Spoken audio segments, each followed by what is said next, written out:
হয়।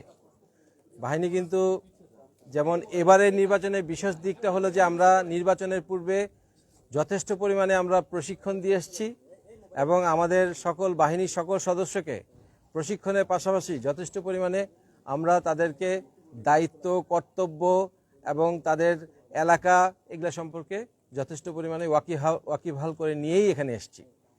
এবং এখানে আমরা আমাদের দায়িত্ব পালনকালীন আমরা যে প্ল্যান এটা এমনভাবে করেছি যাতে কোনোভাবেই কোনো ধরনের কোনো গণ্ডগোল বা কোনো ধরনের কোনো গোলযোগ তৈরি হলে ডিসিশন মেকিং প্রসেসে যাতে কখনোই কোনো সমস্যা না হয় সেটা আমরা সম্পূর্ণভাবে এনশিওর করেছি। আপনারা জানেন যে আমাদের প্রত্যেকটা বাহিনীর অংশ যেভাবেই থাকুক না কেন তাদের সেখানে একজন নেতৃস্থানীয় ব্যক্তি থাকে। সেই নেতৃস্থানীয় ব্যক্তিকে যে পরিমাণ প্রশিক্ষণ দেওয়া আছে সে যে কোনো ধরনের গোলযোগ অন দ্য স্পট সেটাকে মিটিগেট করার জন্য বা সেটাকে কাউন্টার করার জন্য তার প্রয়োজনীয় পরিমাণ প্রশিক্ষণ রয়েছে।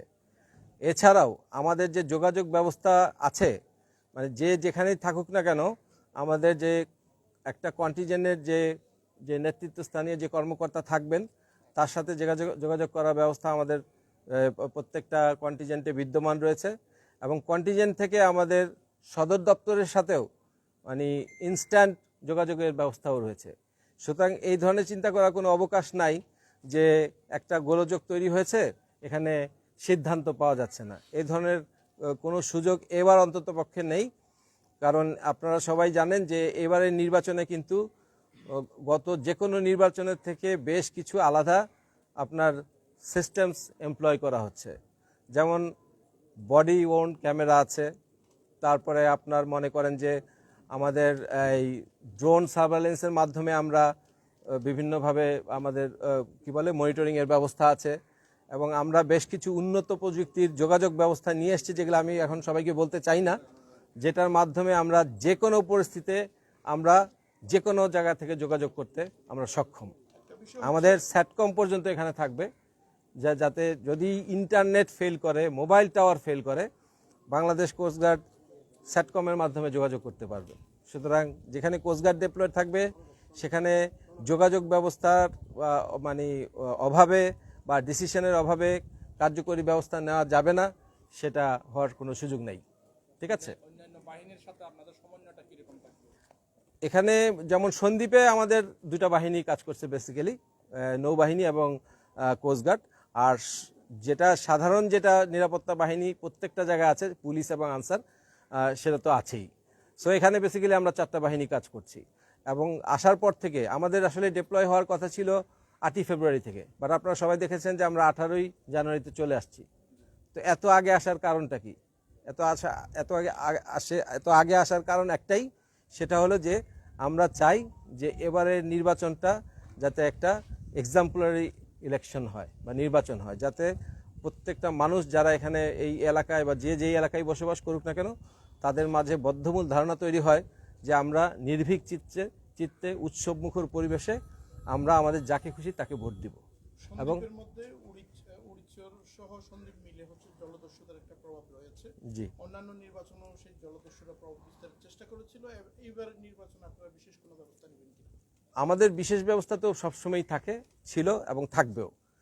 এ পর্যন্ত আজকে তো 29 তারিখ, গত 18 তারিখ থেকে আমরা আমাদের এই যে কন্টিনজেন্ট ডেভেলপমেন্ট হওয়ার পর থেকে আমরা এখন পর্যন্ত সেরকম কোনো গোলযোগ বা সে ধরনের কোনো আশঙ্কা বা সে ধরনের কোনো জলদস্যুদের এখানে বিচরণ দেখিনি। তারপরে আমরা এটাকে রুল আউট করছি না সম্পূর্ণভাবে। আমরা জানি যেহেতু এটা আইল্যান্ড, এখানে যে কোনো মুহূর্তে যে কোনোভাবেই জলদস্যুরা হয়তো বা যার জলদস্যু না হলেও যারা আপনার মনে করেন যে ক্রিমিনালস, তারা হয়তো এই পরিস্থিতিকে দুর্যোগপূর্ণ বা পুরো পরিস্থিতিকে নষ্ট করার চেষ্টা করতে পারে। ঠিক আছে। বা এই জন্য আমাদের ল্যান্ডে পেট্রোলিংয়ের পাশাপাশি আমাদের বোট পেট্রোল থাকবে, আমাদের জাহাজ নিয়োজিত থাকবে এবং স্পেশাল মনিটরিং সার্ভেলেন্স যেটা আমাদের ড্রোনের মাধ্যমে যেটা আছে সেটা থাকবে। সো আইল্যান্ডের চারপাশে যখন আমার ড্রোন সার্ভেলেন্স থাকবে তখন যে কোনো ব্যক্তি যে কোনোভাবেই আসুক না কেন তার কিন্তু কোনোভাবেই মানে আনআইডেন্টিফাইড হয়ে থাকার কোনো সুযোগ নেই। মহাপরিচালক মহোদয়, কোস্টগার্ড সাধারণত একটু দুর্গম এবং পাশাপাশি ঝুঁকিপূর্ণ এলাকাতেই কাজ করে। তো এখন আপনারা সামনে নির্বাচনকে ঘিরে ঝুঁকি অ্যানালাইসিস করার বিষয়টা কতটুকু হলো, বা কোনো ঝুঁকি দেখছেন কিনা আপনাদের দায়িত্বপ্রাপ্ত এলাকায়? এই ঝুঁকি অ্যানালাইসিসটা আমরা কন্টিনিউয়াসলি করে যাচ্ছি। এটা আমাদের কাছে প্রথমে ছিল মানে পূর্বের যে অবস্থা ছিল সেটার থেকে যে তথ্য ছিল সেটা থেকে আমরা কিছুটা মানে ঝুঁকির নিরূপণ করেছি। তারপরে আমরা এখানে আসার পর থেকে কন্টিনিউয়াসলি আমাদের যে পেট্রোলিং হচ্ছে বা বিভিন্ন গোয়েন্দা সংস্থাদের তথ্য আছে সের মাধ্যমে আমরা ঝুঁকি নির্ধারণ করছি। এবং এখানে যারা প্রশাসন, স্থানীয় প্রশাসন আছে এবং অন্যান্য বাহিনী আছে যেমন পুলিশ, আনসার যারা আছে তাদের মাধ্যমে আমরা এই ঝুঁকির যেই তথ্যগুলো আছে সেটা আমরা আহরণ করে আমরা কন্টিনিউয়াসলি এই অ্যানালাইসিসটা করে যাচ্ছি। যেমন আমরা অনেক বড় সংখ্যায় ঝুঁকিপূর্ণ কেন্দ্র নিয়ে আসছিলাম, কিন্তু আমরা দেখেছি যে এখানে আস্তে আস্তে ঝুঁকিপূর্ণ কেন্দ্রের সংখ্যা কমে যাচ্ছে। ঠিক আছে, so it's a dynamic process, এটা কন্টিনিউয়াসলি চলতে থাকবে। এবং এই ঝুঁকিপূর্ণ কেন্দ্রের সংখ্যা এখন আমি একটা বলবো, বাট এটা 3 দিন পরে অন্য একটা সংখ্যা আসতে পারে। ঠিক আছে, সো আমাদের এই অ্যানালাইসিস প্রসেসটা ইজ অন, এবং এটার উপর বেস করেই আমাদের অ্যাকচুয়াল ডেভেলপমেন্টটা যেদিন ইলেকশন হয় সেদিন হবে। এবং সেইভাবেই আমরা কোথায় আমাদের বেশি শক্তি প্রয়োগ করতে হবে সেভাবে আমাদের লোকজন থাকবে, এবং কোথায় শক্তি কম প্রয়োগ করতে হবে সেইভাবে আমাদের লোকজন আমরা ডিটেল করবো আর কি। So, মহোদয়, sorry, this new information help you. তার আগে আমার পরিচয় দিই। My name is Charumillat. I am a local journalist of the Jamuna television, Sandwip Upazila. আমি স্থানীয় সাংবাদিক চারুমিল্লাত বলছি। সমগ্র সন্দ্বীপে 83টি ভোট কেন্দ্র আছে। ভোটার হচ্ছে যে আপনার 2,60,000 সামথিং। সো যে ইনফরমেশন হেল্পের কথাটা বলছি আপনাকে, আপনি যে অপারেশনে যাবেন, রাস্তা যদি ঠিক না থাকে, বিশেষ করে যদি আপনার ব্রিজ ভাঙ্গা থাকে, সেই ক্ষেত্রে কি করবেন? আমি আপনাকে ইনফরমেশন নিশ্চিত করছি, সন্দ্বীপ উপজেলাতে অধিকাংশ কালভার্ট আপনার ভাঙ্গা, যেগুলোর আশপাশে যেই কেন্দ্রে আপনি যেতে হবে প্রয়োজন মনে করেন, কিন্তু ব্রিজ ভাঙ্গা। যেমন শিবেরহাট বিনাশার মিষ্টির দোকান বরাবর পূর্ব দিকে যদি যান, সেখানে আপনি থেমে যাবেন। এভাবে সন্দ্বীপে অনেক ব্রিজ আপনার ভেঙে গেছে, এবং এটার বিকল্প গাড়ি চলার যে একটা বিকল্প ব্যবস্থা থাকবে সেটাও নাই। প্লিজ বলেন। আচ্ছা, এই প্রশ্ন আমাকে করে কতটুকু আমি আপনাকে সন্তোষজনক উত্তর দিতে পারবো সেটা তো আমি জানি না। বাট আমাদের সরকারের প্রচেষ্টা তো আছে, আপনারা দেখছেন যে রাস্তাঘাটও নির্মাণ করার কার্যক্রম চলমান আছে। নিশ্চয়ই ইনশাল্লাহ ব্রিজও নির্মাণ হয়ে যাবে। এটা হয়তো ইলেকশনের আগে এত সময় নাই যে সেটা ইলেকশনের আগেই ব্রিজগুলো নির্মিত হবে, এরকম আশা আমি করছি না। বাট এই যে আশঙ্কাটা আপনি বলেছেন সেই আশঙ্কাটা আমরা হিসাব করেই আমাদের ডেপ্লয়মেন্ট হবে।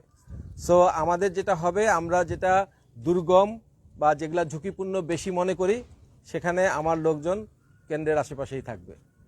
ওখানে আমার লোকজন মানে যতক্ষণ সময় 7:30 থেকে 4:30 পর্যন্ত ভোট এবং তৎপরবর্তী ভোট কাউন্ট করা পর্যন্ত, শেষ না পর্যন্ত কেন্দ্রে আমাদের লোকজন স্ট্যাটিকভাবেই থাকবে, যাতে এই যে আপনি যেই বিপদের কথাটা বললেন বা যেই সমস্যাটার কথা বললেন সেই সমস্যাটাকে আমি উত্তরণ করতে পারি। এখন কথা হলো যে ওই স্ট্যাটিক সংখ্যা হয়তো খুব বেশি হবে না। সো তাদেরকে সাপোর্ট দেওয়ার জন্য আমাদের স্ট্রাইকিং ফোর্স থাকবে, যেটা নৌবাহিনী থেকে প্রোভাইড করা হবে, এবং কিছু স্ট্রাইকিং ফোর্স আমাদের কোস্টগার্ড থেকেও থাকবে। সো তাদেরকে কিভাবে ওই এলাকায় দ্রুততম সময়ে পৌঁছানো যায় সেই ব্যবস্থা আমাদের থাকবে, যাতে মানে ব্রিজটাকে অ্যাভয়েড করে অন্য পথে যেভাবে লোকজন যায় সেই পথ দিয়ে কীভাবে আমরা যত দ্রুত পৌঁছাতে পারি সেই জিনিসগুলো আমরা বের করে রাখবো। এই জন্যই আমরা এত আগে এসেছি, যাতে ওই এলাকা, ওই রাস্তা সম্পর্কে আমাদের ওয়াকিবহাল থাকি, এবং আমরা যাতে দ্রুত সময়ে স্ট্রাইকিং ফোর্সটা ওখানে পৌঁছাতে পারি। বাট স্ট্রাইকিং ফোর্সটা in addition to the static force হবে। সুতরাং আমি আশা করি যে কোনো কেন্দ্রে যদি আমাদের কোস্টগার্ডের লোকজন মানে পুলিশ, আনসারের পাশাপাশি স্ট্যাটিকভাবে নিয়োজিত থাকে, সেখানে দুর্যোগ হওয়ার সম্ভাবনা অত্যন্ত কম হবে আমি মনে করি। কি পরিমাণ আপনাদের জনবল নিয়োগ থাকবে, এবং যে পরিমাণ জনবল আপনারা নিয়োগের চিন্তা করছেন তা আপনাদের মধ্যে যথেষ্ট কিনা? আমি মনে করি যে এবার কোস্টগার্ড সর্বোচ্চ সংখ্যক জনবল দিচ্ছে সন্দ্বীপে। আমাদের 353 জন সংখ্যা নিয়ে আমরা এখানে আসছি, আর নৌবাহিনী নিয়ে আসছে প্রায় 160 জনের মতো। তো সেই হিসাবে দেখা যাচ্ছে প্রায় 500 security forces from the coastguard and navy এখানে আছে। So this is a huge force for Sandwip আমার মনে হয়। সারা দেশে যে নির্বাচনে উল্লেখযোগ্য কিছু এলাকাকে রেড জোন চিহ্নিত করা হয়, সন্দ্বীপ কি সেই জায়গায় আছে কিনা? আমি এই পর্যন্ত যা দেখছি তাতে সন্দীপ আমার কাছে রেড জোন মনে হচ্ছে না। আমার কাছে এখানে মনে হচ্ছে যে সন্দীপ এখনো যথেষ্ট শান্তশিষ্ট এবং এখানে একটা সুন্দর এবং বিশৃঙ্খলাবিহীন বা গোলযোগবিহীন একটা নির্বাচন হবে আমি আশা করি। আর যেহেতু আমরা এত বড় একটা সংখ্যায় বাহিনী নিয়ে এসেছি এবং আমরা প্রতিটা ক্ষেত্রে প্রতিটা জায়গায় বিচরণ করছি, সুতরাং আমার মনে হয় জনগণের ভিতরে একটা আস্থা তৈরি হবে যে এখানে আমরা সুন্দর এবং সুষ্ঠু এবং নির্ভীক চিত্তে ভোট দিতে পারবো। জনগণ যদি এই বিশ্বাস নিয়ে থাকে তাহলে দেখবেন যে কেউ যদি কোনো ধরনের গন্ডগোল করার চেষ্টা করে তাদের তথ্যটা স্বতঃস্ফূর্তভাবে জনগণ আমাদের কাছে দিয়ে দিবে। আর দিয়ে দিলে ইনশাল্লাহ যে কোনো ধরনের গোলযোগকারী বা দুষ্কৃতিকারীকে আমরা তার প্রয়োজনীয় আইনানুগ ব্যবস্থা গ্রহণ করে নিতে সক্ষম হব। অন্যান্য উপকূলীয় এলাকা যেগুলো আছে সেগুলো নিয়ে, যেমন সেন্ট মার্টিন কিংবা এখানে কুতুবদিয়া, এটা নিয়ে যদি একটু বলে দেন। আমরা সন্দ্বীপে যেহেতু যে ব্যবস্থা নিয়েছি, আমাদের প্রত্যেকটা দ্বীপাঞ্চল এবং উপকূলীয় এলাকাতে একই রকম ব্যবস্থা নেওয়া হয়েছে এবং কিছু কিছু উপকূলীয় এলাকায় শুধুমাত্র নৌবাহিনী এবং কোস্টগার্ড না, সেখানে আর্মি এবং বিজিবিও আছে। তো সেখানে সংখ্যা আরও অনেক বেশি থাকবে। কিছু কিছু উপকূলীয় এলাকা আছে আমরা জানি যে ওই সমস্ত এলাকাতে অনেক ধরনের সন্ত্রাসীদের বিচরণ রয়েছে। তো যেহেতু ওটা মেইনল্যান্ডের পার্ট, সুতরাং ওখানে আর্মি এবং বিজিবিও আছে। বাট দ্বীপাঞ্চল যেমন কুতুবদিয়া, সেন্ট মার্টিন, ওখানে আমরা নৌবাহিনী এবং কোস্টগার্ড আছি এবং এখানে আমরা যথেষ্ট পরিমাণ সংখ্যা নিয়ে আমরা নিয়োজিত হয়েছি যাতে কোনো ধরনের কোনো সমস্যা হলে এটা আমরা এনকাউন্টার করতে পারি। ঠিক আছে।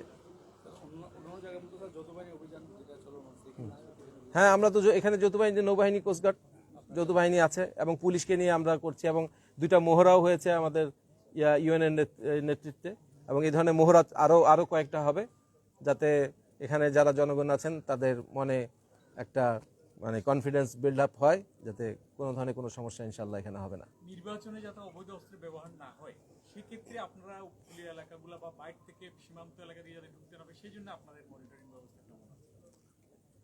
আমরা তো সমুদ্র পথে নিয়মিত মনিটরিং করছি, নিয়মিত পেট্রোলিং আছে। ঠিক আছে।